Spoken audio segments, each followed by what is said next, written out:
This fun dish has been around since the 1920s, popular at state fairs, carnivals, and amusement parks. Guys, today we are talking about corn dogs. Meets me in the kitchen. Okay, we are back. Welcome to Cooking at Pam's Place. I'm Pam. Thank you so much for coming and hanging out with me today. If you are new to the channel, welcome. If you are returning, welcome back. And if you want to learn how to make all kind of homemade food and dishes, easy, simple, made from scratch, take a second and subscribe to the channel. Turn on that notification bell so you won't miss anything, and then just keep hanging around because I have a whole channel full of recipes that'll get you there. Let's get busy.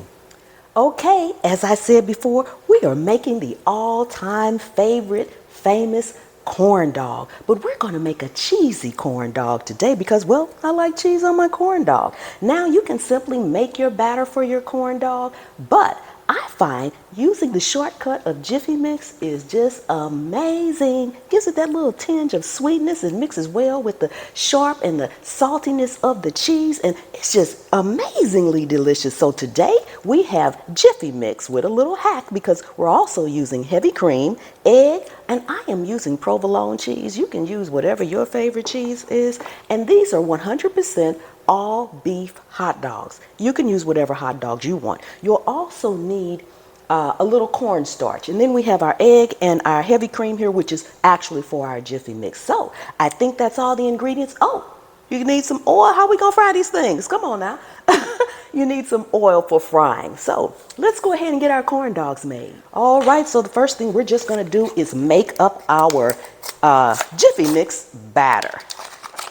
Now, whenever you're using Jiffy Mix or any cornmeal or something like that, if it's coming out of a bag or a box or something like that, make sure you go ahead and stir it up before you add any other ingredients in there. It typically can have lumps in there, and you kind of want to break those lumps up so you won't have a lumpy batter to deal with in the end. So make sure all your lumps are out first before you add in any other ingredients. So I'm going to go ahead and get this stirred up because I had quite a few lumps in here, and we don't want no lumpy corn dogs. Come on now, y'all. So the first thing you want to do is make sure you put your skewers into your hot dogs halfway up, and you just want to find the center of it using the pointy part of your skewer and just simply push it in. And as you push it in, guide it. You can kind of feel where it is. Turn your hot dog around so that you make sure you're running through the middle and you don't poke it through on any side. So try to make them as even as possible so that when you're cooking them, they will go into the skillet pretty even. Okay, so we got that done. Next, we're going to go ahead and make up our batter. If you are using Jiffy Mix as I am, it's as simple as following the instructions that are on the back of the box, which I have 2 boxes, so I'm using 2 eggs here, and I will have all the ingredients and instructions and everything down in the description so that you guys can make it in your kitchen too. You do want to make sure that when you mix this up, it's not too thin. You don't want a thin batter because we need it to adhere to our hot dogs and our cheese. So we're just going to get this mixed up, set it aside, and then we'll start on our actual hot dogs. Okay, so this is the consistency that you want your batter to be in. As you see, it is pourable, but it's not super runny. You're also going to need a tall glass or something to put your batter in. You're going to do this because it's just simply easier. We will be dipping our hot dogs down in there, and that's how you get that batter on there without it being on half of it and not on the other half.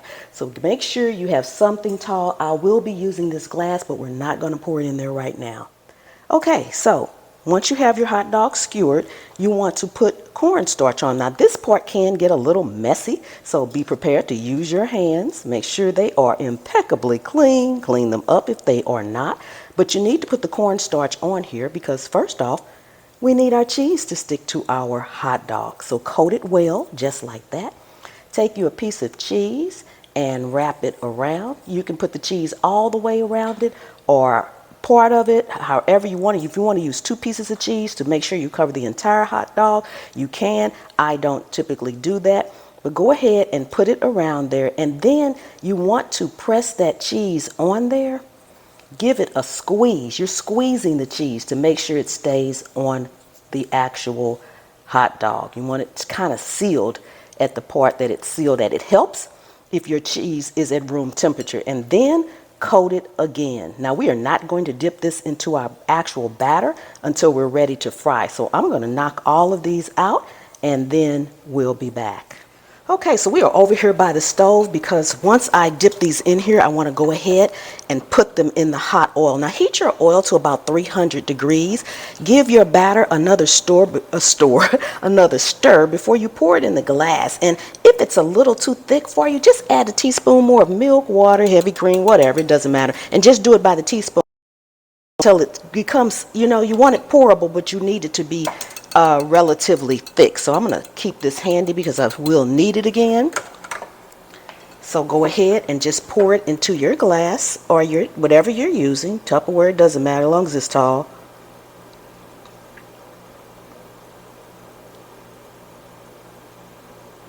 I'm not going to fill it all the way up, but maybe like 3/4 of the way up, because once you push the hot dog in there, it's going to spread, and you want to make sure you got enough in there. Have your towel handy because as you can see, this can get messy. But it's okay because it's so delicious. My skillet is just about ready. So you want to take one of your hot dogs that you've coated in cornstarch, cheese, and cornstarch again, and push it down in there. All the way down. Make sure, and I'm going to grab a spoon so that I can make sure I cover my end of the stick. Make sure it's fully covered. There we go. Set that there. And then slowly pull it out. Don't yank it out because you want the batter to adhere and to stay on there. See how nice that is? Look at that. See how that's coming out? You don't have to touch it or anything. Nice coating all the way up to the top. I don't know if you can see that or not, but it's coated all over. So I'm going to move you guys over just a second so you can see my skillet. I'm going to put this one in, then I'm going to move you over so you can see the rest of them going in.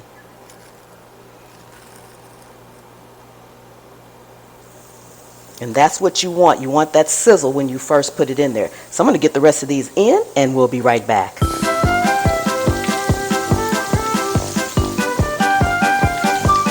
Got our first one out. Look at that. Doesn't that look amazing? Oh my goodness. Nice and golden brown.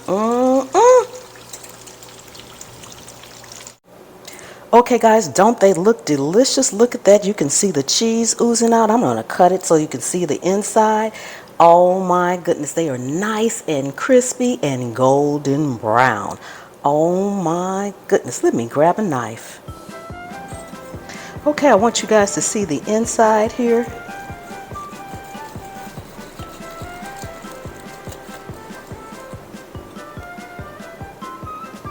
Look at that cheese around there. Look at that. Doesn't that look amazing? Oh my goodness. Don't forget to subscribe to the channel, and I will see you next time. The good Lord willing and the creek don't rise.